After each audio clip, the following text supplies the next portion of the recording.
Welcome to the AJ Brown Show, where we talk about all things investing, options trading, and the like. Now here's your host, AJ, whose primary mission in life is to help you become a better investor.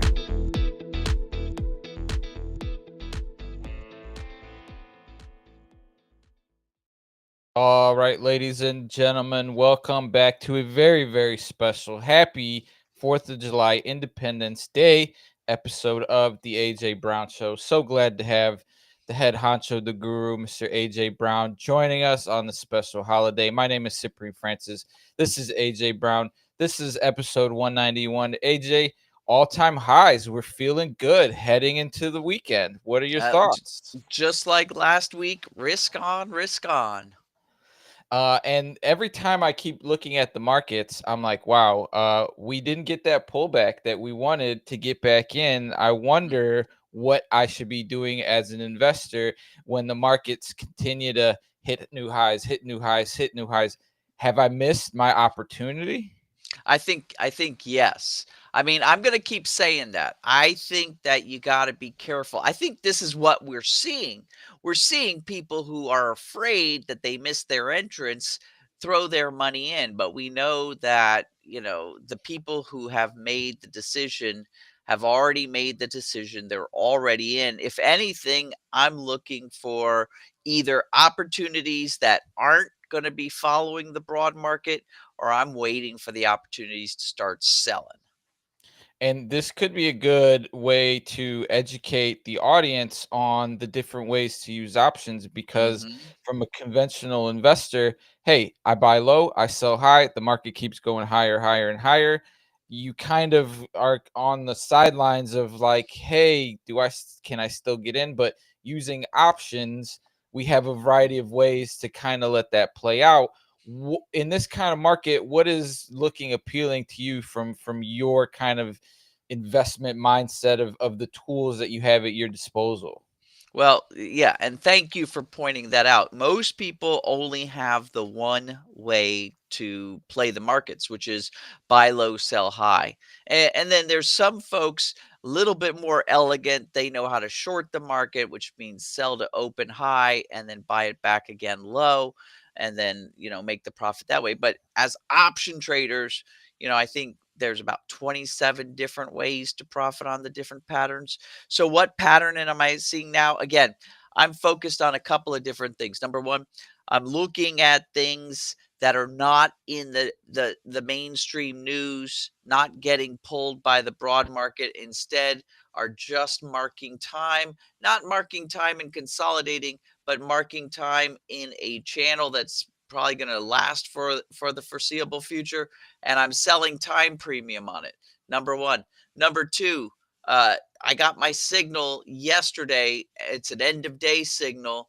So that means on Monday or Tuesday, of course, today's a trading holiday. Monday or Tuesday, I'll be looking for the follow through to get in on that VIX hedging trade. We talked about that last week and said, don't pull the trigger till you see the signal. Well, the signal came last night. So now we got to look for it Monday or Tuesday to get into the VIX trade. And then other than that, a couple of directional plays here and there. But yeah, that's how I'd play the market. And I'd wait patiently for, the inevitable selling and profit taking that's about to take place. Yeah, we'll probably cover a couple of those time premiums Hmm. through the rest of the show because it is kind of the most basic concept of the tools. Um, Reliable as heck, too. I mean, time passing by is going to happen. I mean, if time stopped passing by, I think we'd have more things to worry about. But when you mentioned the VIX, I'm kind of surprised at uh, how quickly the sentiment has become smooth. I mean, we've got Mhm. two wars going on. We've had the potential of oil prices running through the roof, um, and so we've got the tariff news back and forth. And I mean, Trade I deal guess with Vietnam. you Trade just deal with pulled up Viet. the VIX, and it's like it's so shocking to me how quickly we pop and how quickly we've come back down. So I'm excited to hear that you're getting a signal back at there may be potential for some sort of catalyst Mhm. because this is a new administration that is kind of you know Headline driven. over exuberant, I guess, at times, and I guess you're more likely to get some sort of a news blurb than not, and that makes this trade kind of appealing. Yeah. So, interestingly enough, we got a really great employment number yesterday for the month of June. And so you would think that things were smooth sailing. In fact, let me switch back over to the S&P just for a quick second. With the S&P, we hit all-time highs, but something interesting also happened yesterday, and that's why I'm saying we got our signal for the VIX. Is that you look over here, and typically when things are good, the VIX would go even farther down, and instead, I mean, we closed on Wednesday with the VIX at $16.38. We opened yesterday on Thursday starting at 16.93, so about 50 cents difference, and then we wound up closing at 17.43. So even though people were buying securities pushing the S&P 500 up, at the same time, we saw people, hedging their risk by buying options at the same time. So that's our signal. That's our signal that the VIX is at a bottom and we should be doing that hedging trade. And it's almost like, can the VIX go any lower? Is it possible for the VIX to go? Can we get any more good news? And it Right. seems as if yesterday was one of those moments where, yeah, that's great news, but I don't think the VIX could go any lower because Too good to traditionally be it true. it doesn't Yep. go that much lower. Correct. That's absolutely correct. So just to remind everybody about this VIX hedging trade is it's two vertical spreads. So I'm drawing the profit and loss diagram. And the idea is exactly what you said, Sip, that the VIX does not tend to go any lower. Lower VIX means people are confident. Higher VIX means people are afraid. And so we only as human beings get so confident. So there's like a bottom line, and you can see we've got that line around 16 bucks. So with where we are right now, what we want to do is we want to create a credit spread.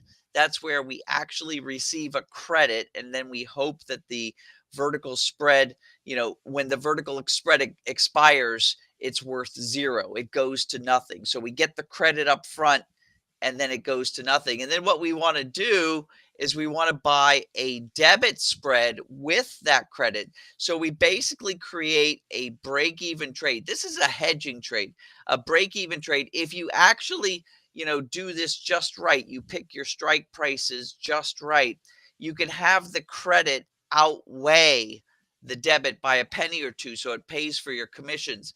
But here's what happens. And I keep drawing this. Let me turn off my fading chalkboard here. Here's what happens, Sip, when you buy that credit spread or you sell that credit spread and then use the money to buy a debit spread. If the market stays in this range here, right? It's basically a break even trade or a trade that pays for your commissions, maybe a little bit more. But when indubitably something happens that freaks the market out and the VIX spikes, that's when this trade really shines. So that's why we call it a hedging trade, because when the rest of your portfolio is under risk, this is the trade that bails out your whole portfolio. And the timing couldn't be more perfect to look for an entry on this to set up these two vertical spreads a credit spread that then subsidizes the debit spread to protect your portfolio. Expiration dates a couple of weeks, if not, a month out. I'm thinking the July 18 for my trade, option expiration dates, and then just pick the strike prices such that your credit spread pays for the debit spread and maybe a penny or two more, and you're good to go. Yeah, and I was going to ask you on the length, and you almost drew it out perfectly to that 18th date, in the sense that you would let it ride to the 18th, maybe break even, maybe see a bit of a pop, but then Or after a the big pop. 18th, or a big like if you scale the chart out a little bit, you could Because kind of don't like, forget, everybody, July 9th is the next news, at least the next scheduled news headline, right? Trump, uh, unless he's going to do the taco trade again, the scoop is July 9th. Apparently, if people don't come to him with a trade deal, the tariffs go back on. So next week's another charged week of headlines. yeah, not to mention Fed decision at some point in July, End of July, July 30th. We're which not expecting anything. not expecting anything, but it seems as if the pressure is being put on Mm, the Fed, because I don't know if you saw the PR stunt where the White House spokesperson came out and like they like drew some of the, or they took a list of all the countries and their inflation, and the United States was on here, and it was like, hey Powell, here's a note, buddy, that we're the highest inflation in, or the highest rates in the world, which yeah, was, it seemed like a PR stunt, and it yeah, seems as if Powell is gonna stick to his guns, and he doesn't absolutely. play into it, but you never know, right? Well, the scoop is Powell spoke on Tuesday, so a lot of people paid attention. If I take a look at my economic calendar here, you can see early Tuesday morning, Jerome Powell spoke, and he said the same speech that he's always said. But it's very interesting. The words that they're using right now is data driven, right? Data driven. And what the data driven, uh, what that means is they're being reactionary, right? During the previous administration, they got a chance to be quite proactive. They raised interest rates, they started quantitative tightening, they were, kind of rejiggering the economy, but now they're back into a data driven or reactionary stance. So, they're basically, what he said is, I'm holding off, waiting to find out what tariffs are going to do to our economy. And so that's why, again, I'm bringing up July 9th, because that news headline kind of went to the wayside for a few weeks there. But, and who knows? Maybe that deadline keeps getting postponed, like the whole TikTok ban deadline keeps getting postponed until it gets postponed indefinitely. That might happen too. But with respect to interest rates, nobody's expecting a rate drop in July. In fact, last week, we were talking risk on, and we were thinking, oh, we think the Fed might actually drop rates 3/4 points this year instead of a half. Well, 5 days in this market is like an eternity. We're back to half. So probably see a rate drop or a rate cut in September, so mid-September. And then whether it's October or December, we're now pretty much on par just for one other rate cut. At least that's the current headlines. And the employment report yesterday Mm. is one of those data driven sets, right? Where it Hmm. seemed as if employment came out looking good. So, like, it's not a catalyst one way or another for them. So there's no reason, if employment looks good, there's no reason for the Fed to cut rates, right? The Fed would cut rates to kind of spur unemployment. But like you can see right here, they were expecting 110,000 jobs, but they got 147,000 jobs. Even last month, that 139 got increased to 144. So we're consistent, right? About 145,000 jobs every month. That ain't nothing to sneeze at. And then also unemployment rate went down. They were expecting it to come in at 4.3%, a slight increase from May's numbers, and instead it dropped to 4.1. So, there's no reason for the Fed to reduce interest rates. And so, no matter how much berating they're going to get, or any sort of PR campaigns from the White House, or hey, I'm going to name my new Fed chief early, all that kind of stuff. The Fed is the Fed, right? They're gonna do what they're gonna do, and that's the whole thing about Fed independence. So yeah, we're back to a half a point, and nothing going to happen this round. Probably see something in September, and then by December we'll probably see one more rate cut. Yeah, and it seems as if the common theme is these tariffs should be Mm, flowing through to the consumer, and prices should be increasing. Even the Treasury Bissett was talking about, yeah, it's going to be a one-time thing, but it seems as if we don't know when that one time is, because we keep getting extended, deals keep getting pushed back and forth. I yeah. did see one statistic that did catch my attention on this topic. Let me just pull it up right here. And so this is the annualized tariff revenues collected, and you can see the big spike is the money that America is making on this new policy.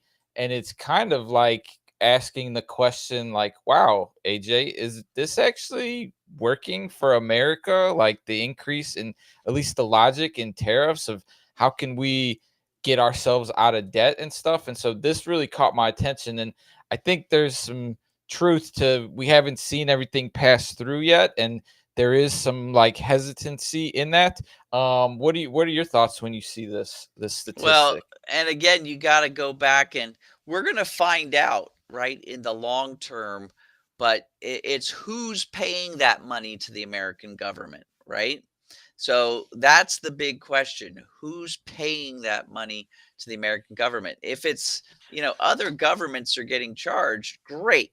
But I think what they're trying to figure out is, is the increase in price that consumers here in America are paying, is that what's causing that spike?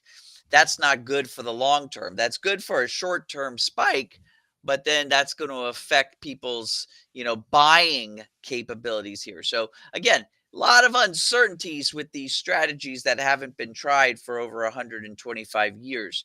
Nobody really knows. They can guess at what's going to happen, but nobody really knows. Yeah, and as a consumer myself, I've been trying to keep an eye on these tariffs that may occur, right? Like, I use a retailer called Shein every once in a while, and so when you go in there and you shop, it gives me the message that I'm not going to be charged, or I'm not going to be affected by the tariffs and whatnot. But as a consumer, I'm starting to kind of look at some items versus other items, whether that transaction is going to be applied at the end. Is it affecting the price? And personally, I'm not seeing a lot of that yet, but I am a little bit more weary. I know that you had a couple of Mhm, experiences of seeing a potential increase because of the product and where it's coming from. mhm. I Yeah, don't remember you what that know, was. it Like, was something that I bought, an actual big, having to do with my whole separate life in the trapeze and circus arts world. Bought something out of Canada and got slapped with a huge amount of tariffs at the border before I could get my thing. But these are select items. Um, for the most part, you know, all of us do business with companies here in the United States. So I think that the whole tariff thing will mostly affect people. Will affect. It'll be at the wholesale level. So I'm not sure if we'll actually see it at the retail level, besides seeing high prices. And of course, we've been seeing high prices since the pandemic, and so I think it can. I think it's actually going to be kind of hidden in there. We're going to have to see. Again, I'm not sure anybody knows how this is going to play out. So it's kind of a wait and see thing. both sides of the aisle are, either touting it or they're dogging it, but I don't think we know. Yeah.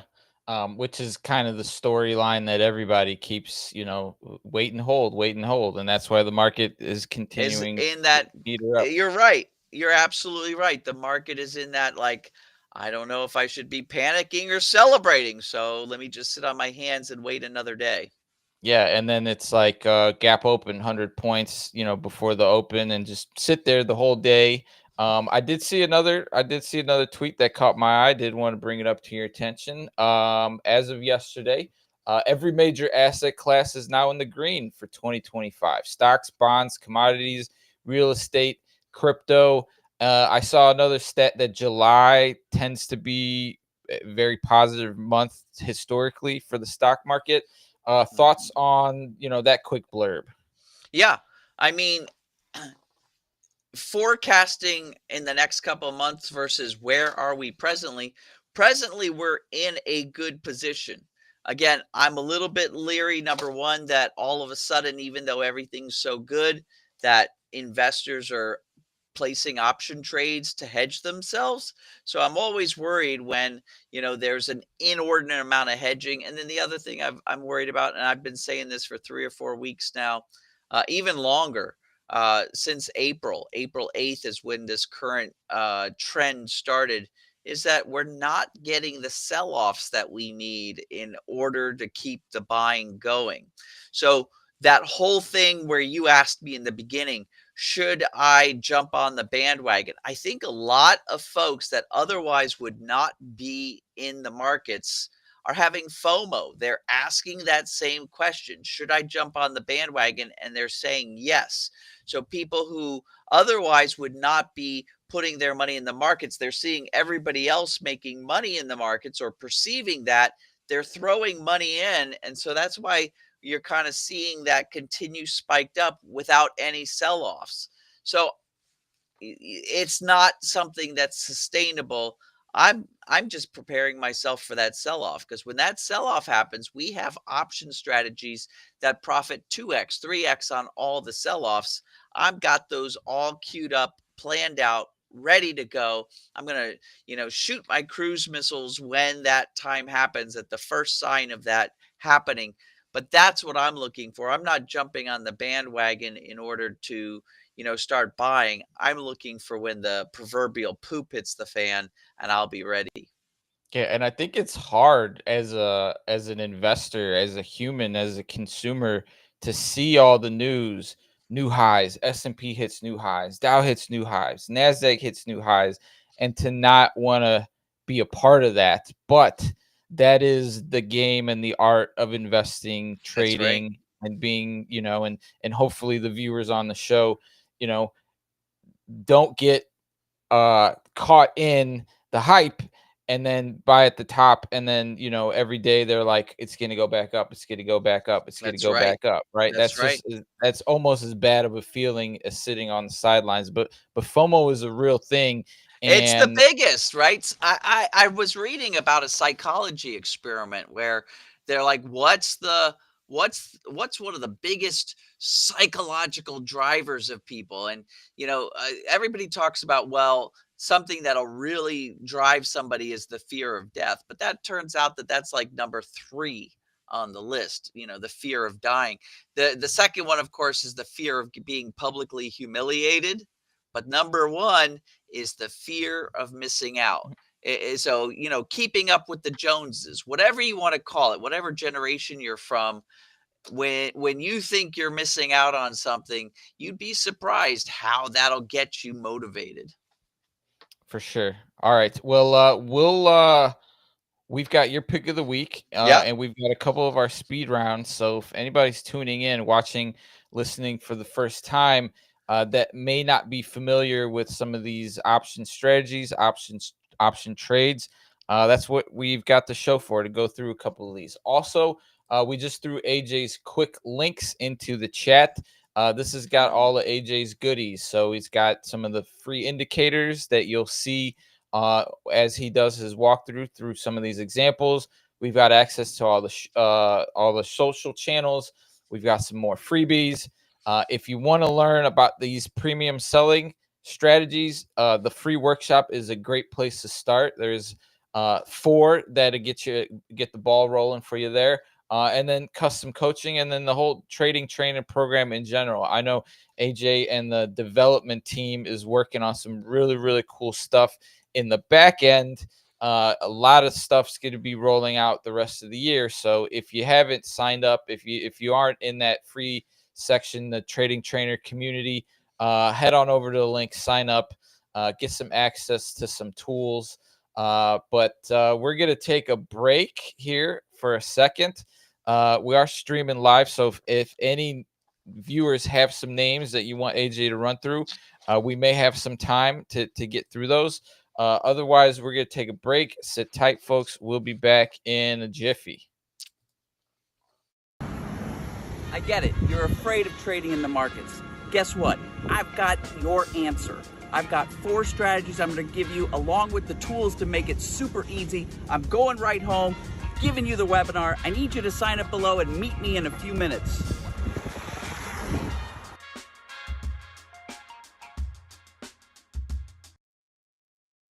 You know, it's funny, AJ, is I found myself at a trivia night on Monday, and they were just like, "Hey, do you want to play trivia? If you win, we'll take $40 off your bar tab." I was like, "Sure."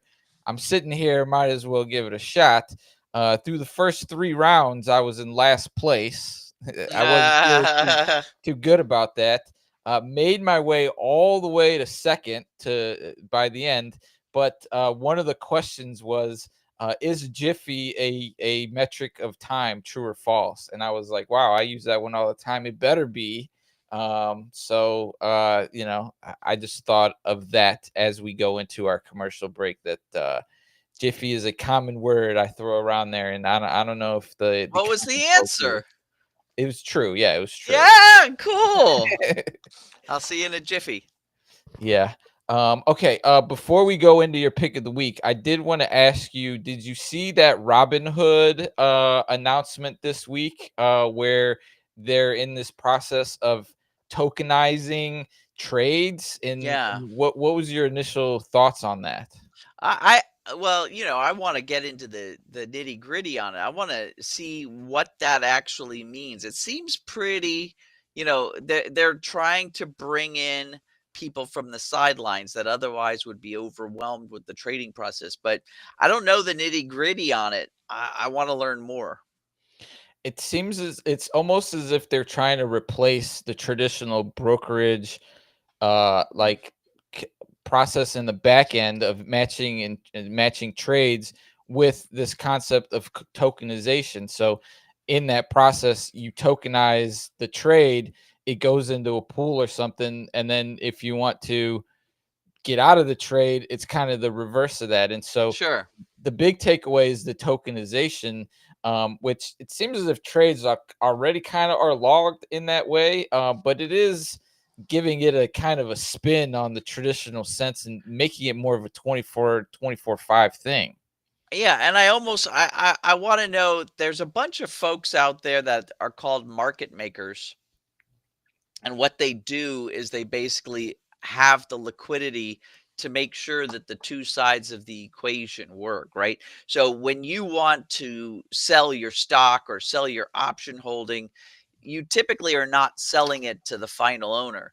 You're typically selling it to a market maker, and then the market maker bundles it up into other size trades and sells it to so that market maker makes the money with the bid ask in between the transactions.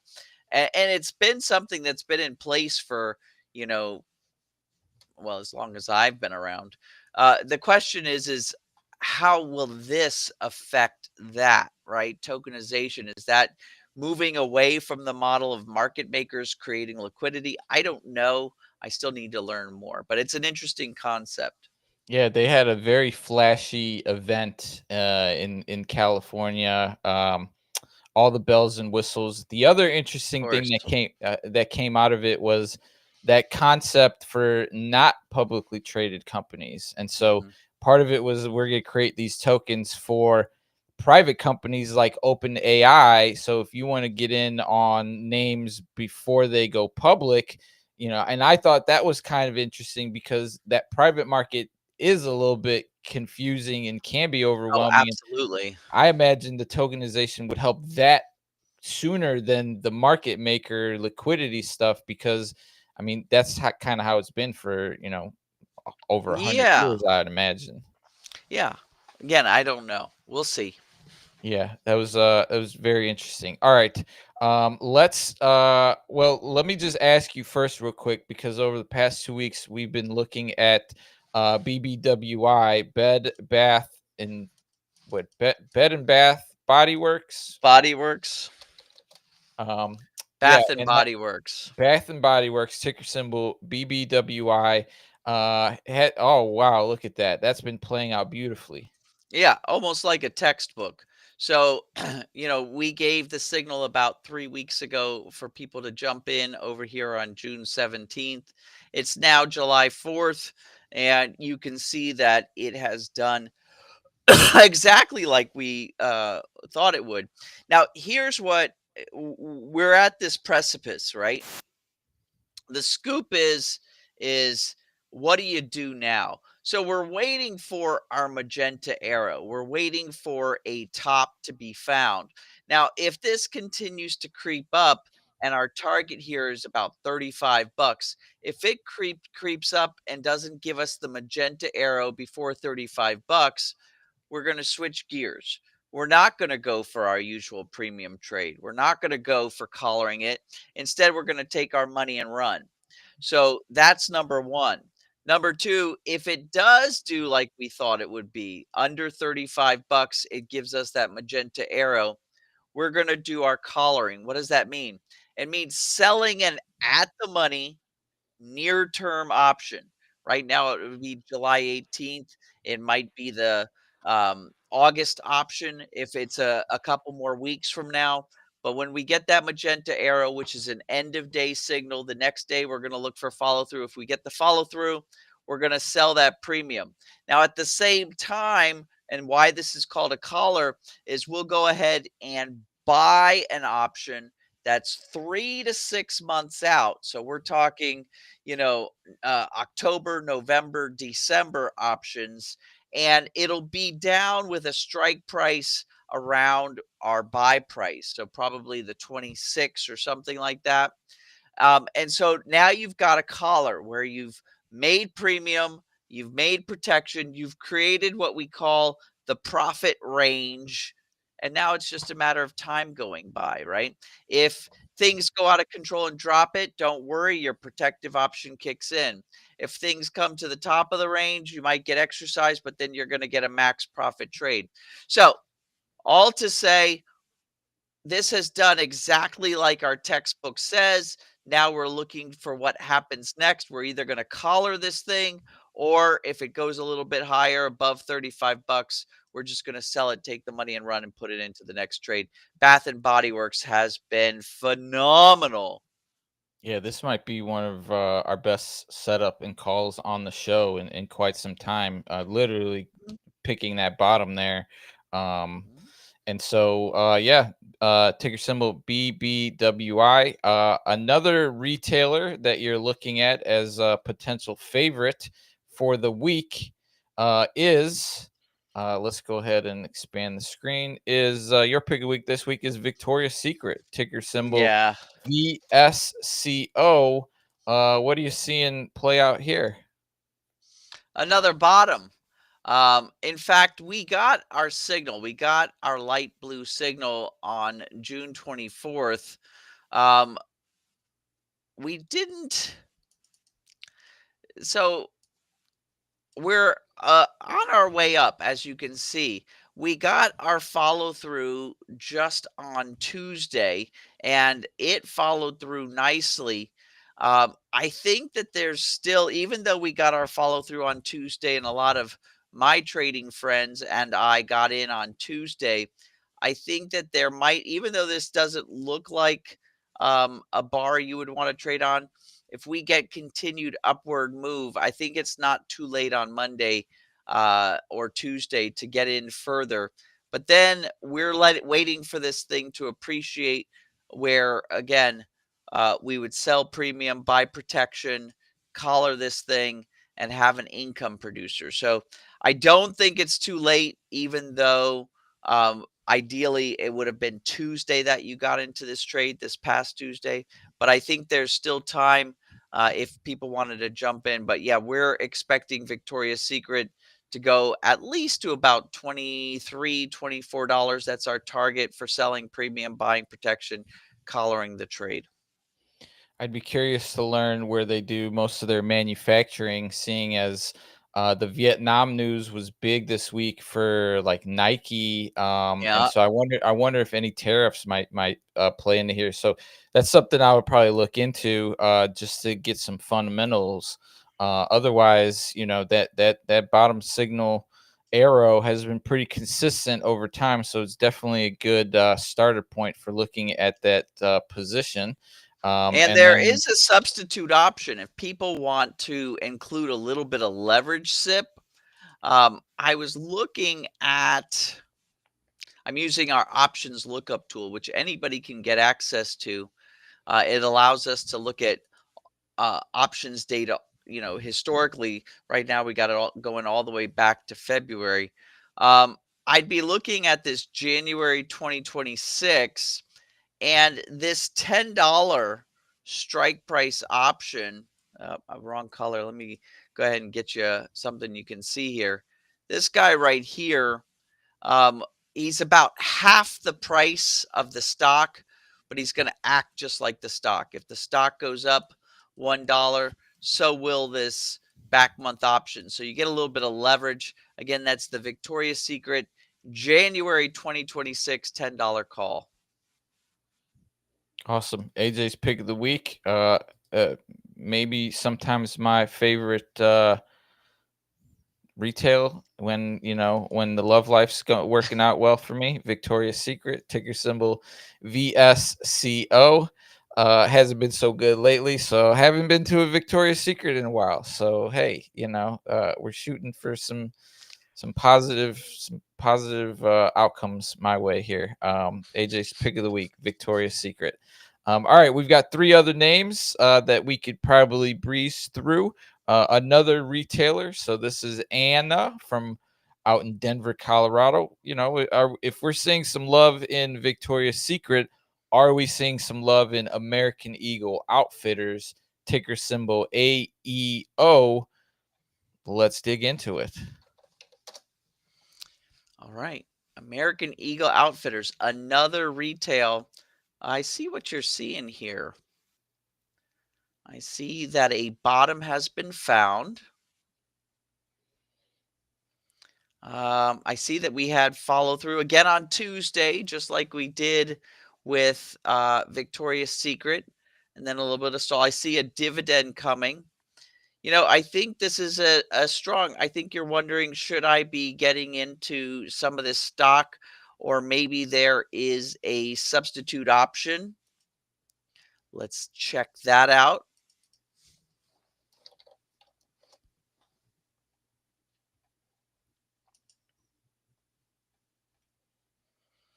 February 2026, going every dollar. Let me see here. $8 call. Not bad. I would maybe go with this $8 call that doesn't expire until February of next year. That could be a nice substitute option. But yeah, I think I'm seeing what you're seeing. So, and I don't think it's too late to come in on this trade. It looks like we've got resistance, somewhere around $12.50. So sure, this would be a good premium trade if you wanted to work it out. Now is the time. You're getting the signals. Yeah, at that pretty decent under 10-ish price point. So we love to see those. All right, Anna, hopefully that was helpful. Moving on to our second name. This is a name that I think we covered maybe last show or the show before, but Bill out of Kansas City, Kansas wants to know, is there still a play in oil? Ticker or Halliburton, ticker symbol HAL. as you can see by AJ's charts, it is something we've looked at recently. Update from your perspective. Yeah, okay. We didn't quite come down to the 20 or even $19.25 range that I would have liked it to before we headed back up. Here's my 2 cents for you. I see that we got an end of day signal. We got that end of day signal on Wednesday. We did not get follow through yesterday. If you do get your follow through on this signal, make sure before you start buying this stock or buying the substitute option that indeed your price target is being met.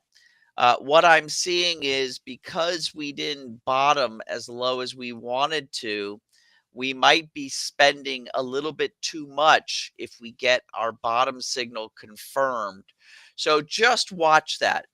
It's okay to let this cycle pass. In fact, it might even make more sense to let this top out and then trade in the other direction, short the stock or buy put options, than it is to try to get in right now with a signal that puts us out of our price target.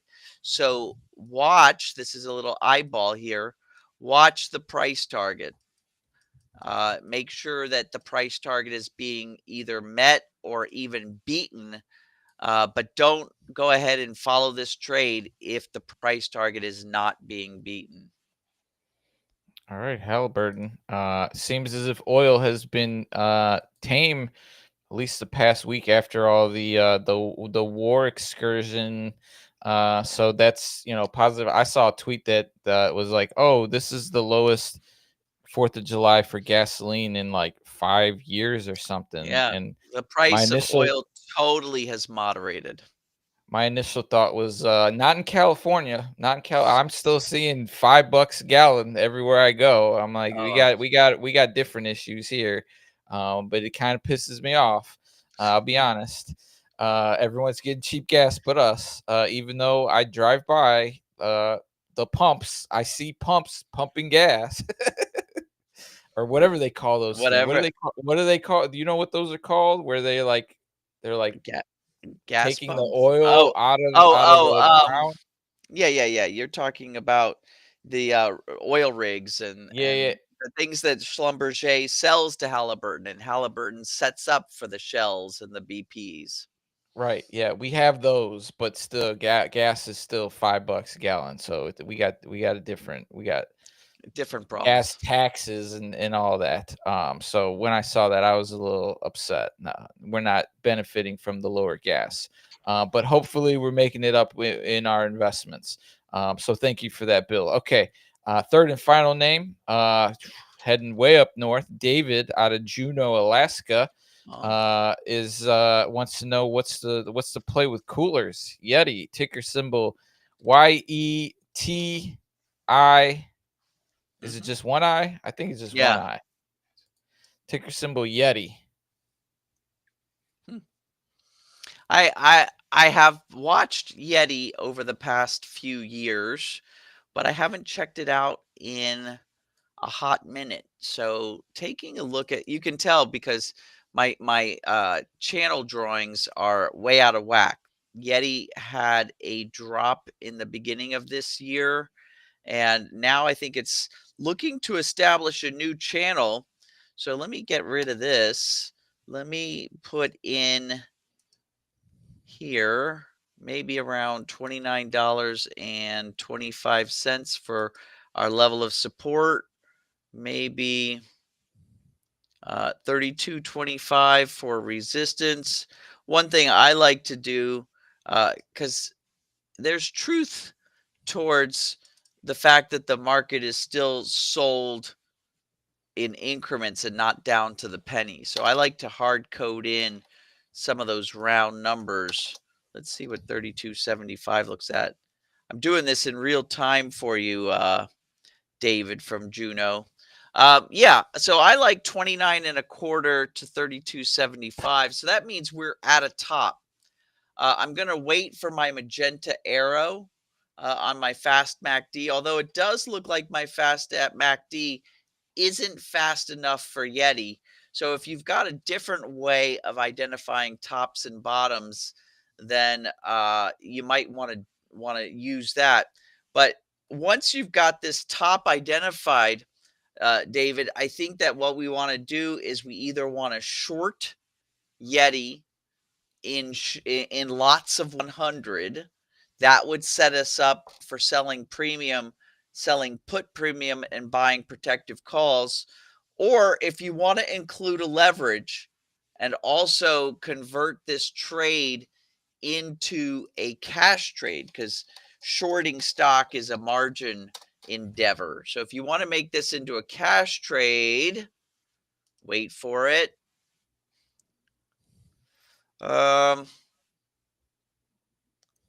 Why don't we go with the Yeti February 2026 4250 put? So instead of shorting the stock and hoping it goes lower, we're doing the opposite by buying the put option, the deep in the money, far out in time put option, the 4250 strike that doesn't expire until February of 2026, going for about $10.90 as of close yesterday.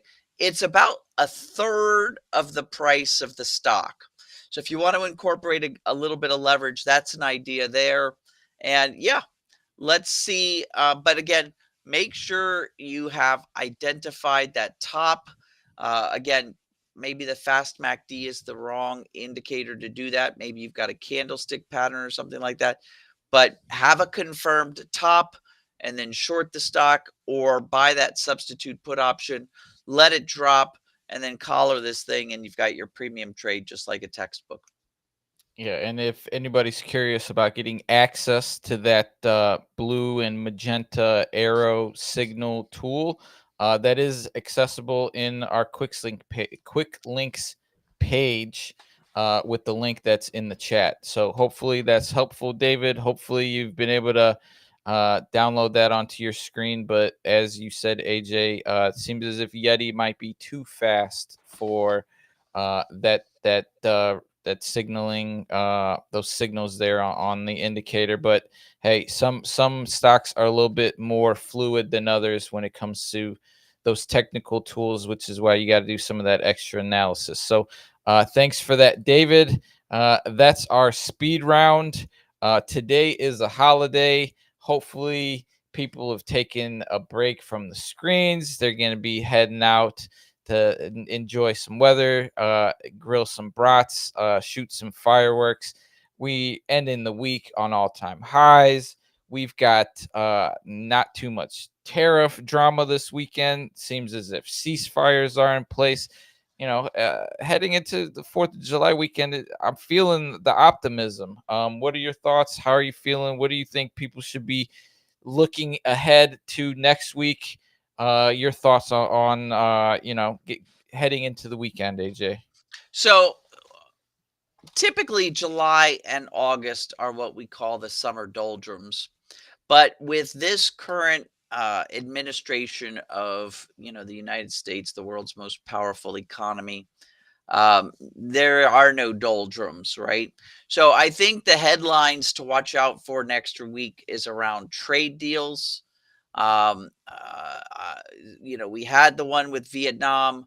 We had Canada come back and say they're not going to do a digital services tariff against us. So that's like opening the doors to more dialogue with some of our closest neighbors and biggest trading partners. There's always something that we're looking for with China. So I think that is going to be the headlines, especially with the July 9th deadline that Trump has for putting the tariffs back in place at full force if trade deals haven't been reached. So trade deals. That's what next week's going to be about. But over the weekend, I think people should just take a breather, enjoy the extra day off of work, enjoy the holiday. Don't get in trouble with fireworks, and have a great time. Yeah, and be responsible with fireworks. This is the time of the year where I see those videos of people blowing things up, including themselves. And I always think to myself, Keep me as far away from that as possible. I don't trust you guys, and I've seen enough to respect the damage that can be done with the fireworks. I'm more concerned with calming my dog, who seems to think it's World War III every time 4th of July rolls around. But he doesn't know any better. But AJ, I think you're right. I think it's going to be a quiet weekend. I think this is a good time to reset. I mean, we are pretty much, past the midpoint of the year. We're back at all-time highs. Take a break away from the screen. Come back next week. Look for some of these opportunities. But yeah, I think that's pretty much it for us today. Nice, short and sweet holiday episode. I know that you and the fam are going to be grilling over there. I'm going to be heading to the beach. But we want to thank everyone that was able to join and tune in today. We truly do appreciate it. Let's go ahead and get this quick links page back up. Feel free to show some love. Hit that like, hit that follow, hit that subscribe button. If you have any questions, feel free to throw it in the chat. Send us a DM. Head on over to the website. Get all your questions asked. Come back onto the show. Hop on the chat. We did have a nice little question here before we head out. Let's go ahead and see if we can answer that. Michael wants to know. Let's see. You talk about the VIX trade, then tell us where to find the best description of how to apply it. Yeah, so for those of you out there that are part of our program, we spent a whole hour plus in one of our learning webinars, and it's in the archive. And so we went into the anatomy of that VIX trade in the past. So it's a matter of just visiting our archives and checking that out. I also think we've talked about it here and there on this YouTube show for the general public. And so you can go through our YouTube history. Thankfully, YouTube and even our own member portal has a pretty good search engine, so you can find these things. So you just have to do some sleuthing, but it's really nothing more than I just explained, which is you buy a credit spread, or you set up a credit spread, and then you use the credit to buy a debit spread. And so don't overthink it. That's what the trade is. Go between 2 to 4 weeks out in your expiration dates, set and forget. Yeah, and I know on our YouTube channel, you can go onto our channel and search. I would just put the word VIX in, because we do have a few videos from AJ's explanation of how to take that on. So hopefully that answers your question, and hopefully that's something that works.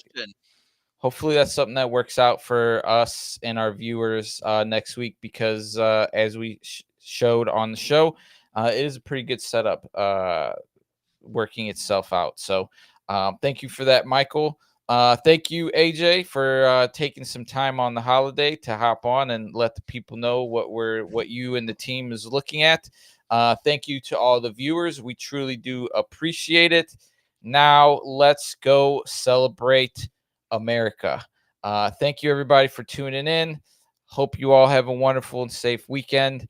We'll catch you guys next week. Take care, everyone. Be safe. Thank you for tuning into the AJ Brown Show. If you're interested in learning more about AJ and his investing techniques, head on over to tradingtrainer.com and create your free account today. And if you're not already a subscriber to the show, hit that subscribe button and we'll get you fresh content daily.